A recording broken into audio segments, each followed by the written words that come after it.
Sholihah itu kata sifat yang sebenarnya sifat itu menempel ketika seseorang itu mengetahui hakikatnya.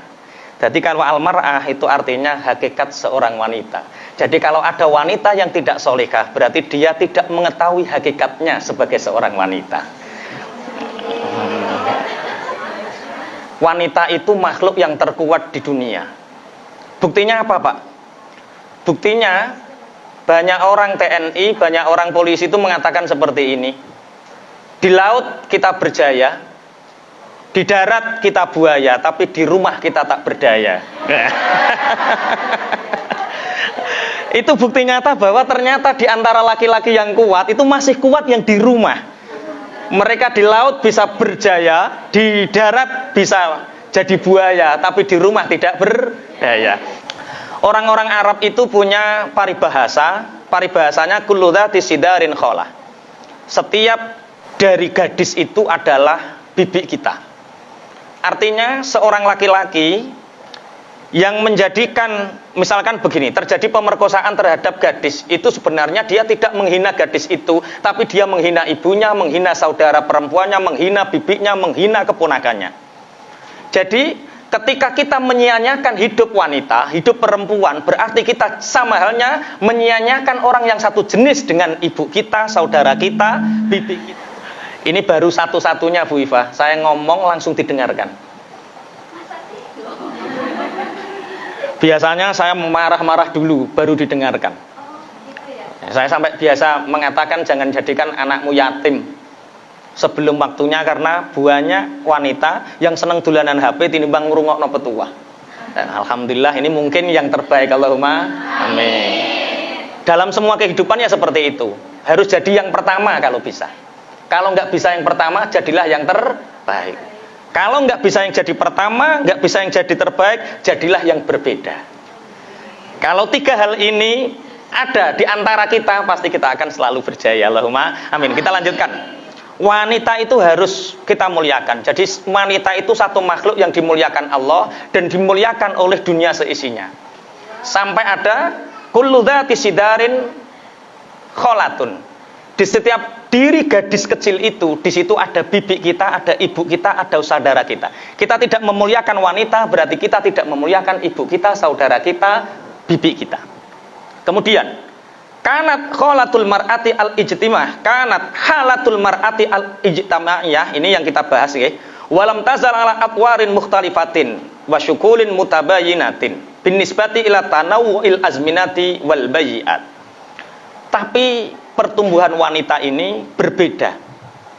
Setiap jenis wanita itu akan berbeda sesuai dengan apa? Sesuai zaman dan yang berbeda dan dinisbatkan kepada rumah tangganya. Jadi begini, banyak laki-laki yang memilih wanita itu karena kecantikan secara genetik. Ada yang memilih wanita karena akhlak. Itu baik. Kalau wanita cantik sebelum menikah itu pasti karena genetik. Tapi kalau cantik setelah menikah itu berarti ada kebahagiaan yang selalu tersalurkan. Jadi kalau ada wanita yang cantik sebelum menikah, itu bisa jadi zaman berubah, kebahagiaan berubah, nutrisi kebahagiaan berubah, kehidupannya berubah. Setelah menikah, kembong peot. Tapi ada seorang wanita yang mungkin secara genetik dianggap kurang cantik mungkin. Tapi karena punya laki-laki, punya suami yang setia, apalagi dermawan, apalagi yang selalu ceria, penuh dengan kebahagiaan, seburuk apapun wajah wanita ini dinikahi oleh laki-laki seperti ini, pasti akan menjadi wanita yang terhebat dan tercantik. Berarti cantik itu penting nggak? Ya penting. Karena nanti suaminya yang tanggung jawab, yang dermawan ini pasti ngasih biaya perawatan setiap bulan. Maka berarti wanita cantik setelah menikah itu adalah anugerah. Beda dengan wanita yang cantik sebelum menikah, itu anugerah, tapi masih separuh. Karena bisa jadi setelah menikah dia menjadi kurus, kering, karo mengi pisan. Oke, kita lanjutkan. Jadi wanita ini pada dasarnya diciptakan oleh Allah dengan segala kesempurnaannya. Kita harus menghormatinya, tapi ternyata wanita ini berubah sesuai dengan zamannya, keadaannya dan rumah tangganya. Fahiya baina su'udin wa hubutin wa ihtiramin wa ihtiqarin. Wanita ini nanti akan naik turun kebahagiaannya, akan naik turun keceriaannya, kecantikannya, kemuliaannya, bahkan ada setelah menikah justru dia terhina. Wa ilmin wa jahlin, ada wanita setelah menikah menjadi pandai, ada wanita menikah setelah menikah menjadi bodoh. Berarti menikah ini satu jembatan untuk merubah kita. Tapi apa terus Ustadz? Berarti nek milih jodoh sing hati-hati, ya enggak juga. Wara'aku lirajulin azimin mar'atun sholihatun, di belakang laki-laki yang mulia disediakan oleh Allah wanita-wanita sholihah. Jadi kalau Anda solihah, Allah sudah nyepakne wanita yang laki-laki yang soleh. Ojo kok terus golek neng alon-alon, golek sing soleh. Kalau saya lihat orang berpeci, hati saya gimana gitu, wes ora sangu.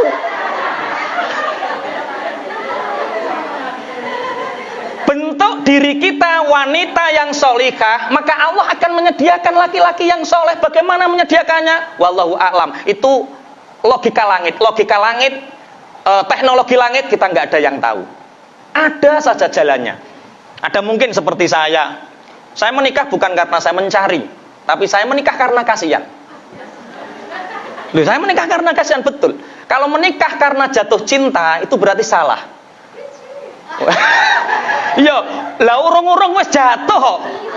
Wong jatuh iku lara kabeh. Maka cinta itu dibangun, cinta itu disemaikan, cinta itu ditumbuhkan. Kapan? Setelah ijab kabul. Iki kok akeh sing cie-cie iki, akeh sing perawan to piye? Masya Allah. Berarti materi ini cocok, tapi nanti ondok ngenes rodok nguri rodok ngenes. Iki dilem dhisik. Jadi memang Allah menyediakan teknologi langit itu beda dengan teknologi logika sosial kita, logika peradaban kita, logika kemasyarakatan kita. Beda. Teknologi langit di luar itu semua. Saya menikah buktinya bukan karena cinta. Anak saya sekarang 3. Saya karena kasihan. Jadi saya ngajar di pondok pesantren. Suatu saat ada seorang wanita cantik dari Ponorogo, santriwati. Ketika itu juga menjadi santriwati saya. Dia itu bermimpi. Dalam mimpinya itu, dia santriwati ini seakan-akan diberi jubah warna hijau sama Mbah Yai, diberikan sama dia, tapi pesannya ini kasihkan Pak Toha. Kaget ini santriwati, beliau ini matur sama Mbah Yai, sowan Mbah Yai, saya tadi malam bermimpi seperti ini. Itu maksudnya apa? Nduk, kalau dalam Al-Quran pakaian itu jodoh. Hunna libasul lakum wa antum libasul lahun. Wanita adalah pakaian bagi laki-laki, laki-laki adalah pakaian bagi wanita. Berarti nek sampean tak kasih jubah, disuruh ngasihkan Pak Toha, berarti Pak Toha itu jodohmu. Minta lamar saja, Nduk, minta lamar. Akhirnya mulut seperti ini, liburan, pulang, datang ke rumah saya, cerita tentang mimpinya, kemudian minta saya melamar. Saya kan kasihan kan? Ada wanita cantik minta dilamar, saya kan kasihan. Akhirnya terjadilah pernikahan karena atas dasar kasihan. Tapi setelah ijab kabul, barulah cinta itu disemaikan, ditumbuhkan, kemudian terus bertumbuh. Oke. Jadi wanita itu menjadi hina atau mulia tergantung keadaannya nanti. Wanita itu bisa naik turunnya derajat karena keadaannya nanti. Berarti perbaiki diri kita mulai hari ini untuk mendapatkan sesuatu yang mungkin kita akan dimuliakan oleh Allah melalui periode-periode selanjutnya. Allahumma amin. Kemudian tabiatan taraqiyal bi'ati wa tadaniha nuraz zamani wa dzulmatahu wa nuraz zamani wa dzulmatahu. Perubahan wanita ini didasarkan atas dasar apa? Menurut Syekh Mustafa Al-Hulayani begini. Sesuai mengikuti rumah tangga yang dibangunnya. Kalau rumah tangga yang dibangunnya itu bahagia, nutrisi kebahagiaannya cukup, vitamin kebahagiaannya cukup, maka dia akan ihtiram, dia akan mulia. Dia akan disegani banyak orang karena apa? Punya suami yang tanggung jawab. Dia akan dimuliakan banyak orang karena apa? Rumah tangganya mengajarkan kedermawanan. Jadi kalau jenengan menikah dengan laki-laki pelit, walaupun sampean yang keluar, tetangga itu yang ngene itu maksudnya ceklan jitoke. Soalnya orang pelit itu kan jitoke kerong ya itu Pak. Iya wes. Jadi kita kena imbasnya sebagai seorang wanita. Sesuai dengan rumah tangga yang dibangunnya. Apakah zaman yang dilewati penuh dengan cahaya atau penuh dengan kegelapan, tergantung tahapan rumah tangga yang dia lewati. Paragraf yang ketiga. Almar'atu, nanti ada sesi tanya jawab enggak ini Bu Iva? Ada ya? Berarti enggak terlalu banyak materi, enggak apa-apa. Nanti yang lama agak tanya jawabnya saja. Almar'atu lam tukhlaq illa litakuna wa rajula amilaini fi bustanil hayat. Ini indah ya. Wanita dan laki-laki itu tidak diciptakan kecuali untuk menjalankan taman keindahan yang disebut dengan taman kehidupan. Jadi satu, wanita diciptakan untuk apa? Menjalin kebahagiaan. Dengan siapa? Laki-laki. Laki-laki diciptakan untuk apa? Untuk menjalin kebahagiaan. Bersama siapa? Wanita. Jadi antara laki-laki dan wanita ini ada satu simbol keseimbangan. Lah, nek keseimbangan ini terjaga sesuai awal penciptaannya, maka ada satu frekuensi keindahan seperti nada-nada lagu itu. Alhamdulillah. Ojo ning ngisor Ustaz, ambil kursi, Mas itu. Mboten. Sama nek ning ngisor aku ning ngisor Ustaz. Laki-laki dan perempuan itu nanti akan menjalani satu bustanil hayat, satu kebun kehidupan, satu taman keindahan yang dinamakan dengan kehidupan. Berarti seorang muslim atau muslimah, mukmin atau mukminah itu hukumnya dosa atau haram seandainya hidupnya tidak bahagia.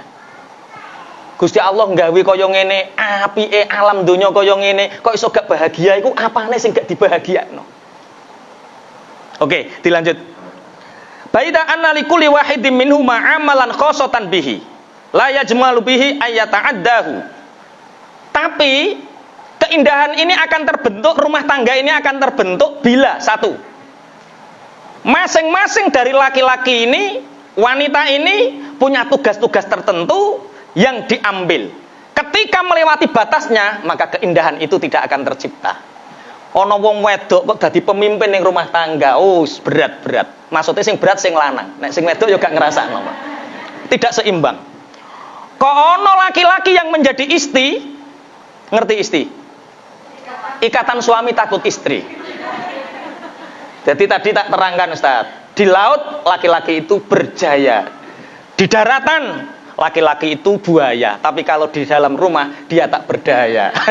Nah itu. Lah kalau ada laki-laki halakati, makanya Rasulullah SAW pernah bersabda halakati rijal hina atau atin nisa. Dalam konteks laki-laki itu akan rusak bila dia terlalu banyak nurut sama istrinya.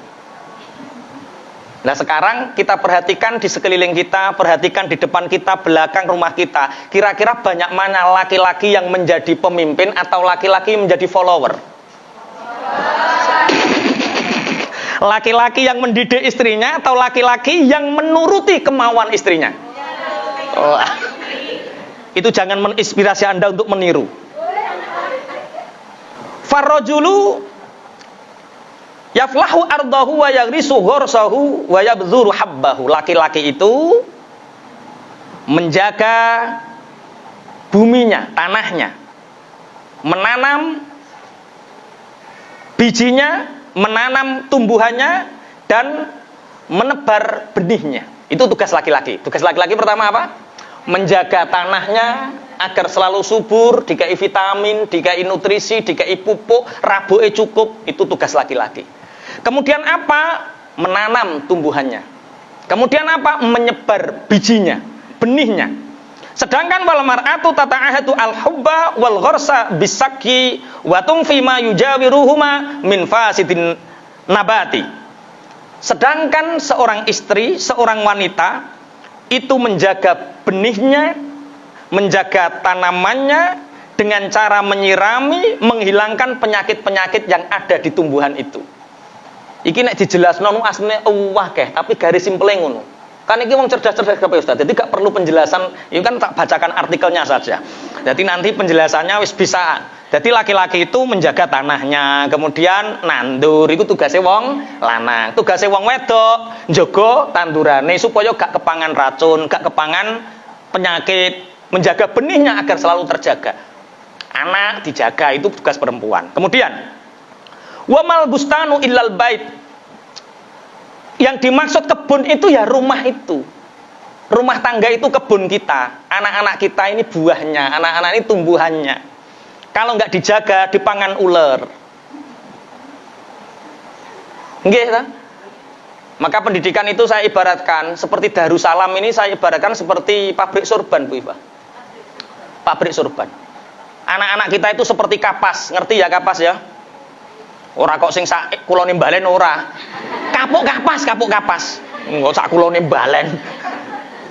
Kapas ini dia jadi apa? Itu tergantung dia disetorkan kemana. Kalau dia disetorkan ke pabrik sorban, kapas ini ya jadi sorban. Yang dipakai Pak Yai itu loh sorban itu. Sing nganggo ya tambah ketok ganteng. Seandainya sorban ini jatuh, pluk diambil, Masya Allah, dicucup, dikasih minyak wangi, itu sorban. Sak kawe-kawene sorban, sak elek-eleke sorban, tempatnya di atas, itu sorban. Kapas disetorkan ke pabrik sorban, jadilah dia sorban. Tapi kalau sorban atau kapas ini disetorkan ke pabrik softtek, ya jadi softtek. Ngerti softtek? Aku yang ngerti. Tempatnya di mana gak berani menyebutkan saya. Kalau ada softtek jatuh, ada yang mau ngambil. Iki ya sopo wong wedok kok kumuring ngene iki.